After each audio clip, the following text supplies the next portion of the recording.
Umabot sa mahigit 100 milyong piso na halaga ng kontribusyon sa PhilHealth ang natangay ng mga sindikato na hinihinalang inside job. Ang tanong, apektado kaya ang benepisyo ng mga miyembro? Gerard de la Peña, ikwento mo.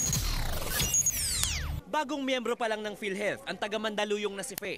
Kahit wala pang trabaho, tiniis niyang maghulog ng 100 pisong monthly contribution. Naisip ko lang po kasi, syempre, pag na-hospitalization, wala naman tayong pang-afford, edi nagpa-member lang po ako ng PhilHealth. Pero ang higit 1,000 empleyado ng isang malaking multinational company na may miligrong hindi makakuha ng benepisyo kung sakaling ma-ospital. Natangay daw kasi ng isang grupo ang kontribusyon nila na nagkakahalaga ng mahigit 100 million pesos.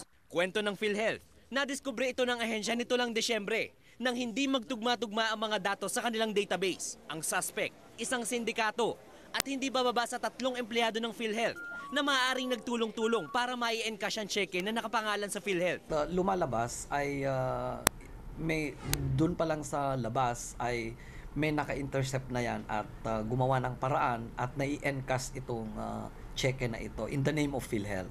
Hindi na nila pinangalanan ng mga suspect. Nasa kamay na raw ngayon ng NBI ang kaso.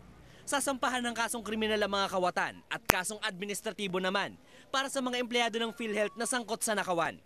Paniguro naman ng PhilHealth, hindi maaapektuhan ng benepisyo ng mga empleyado. Ay hindi apektado ang kanilang mga benepisyo para makamit nila yung nararapat na PhilHealth benefits accorded to them. Gerard de la Peña, News 5.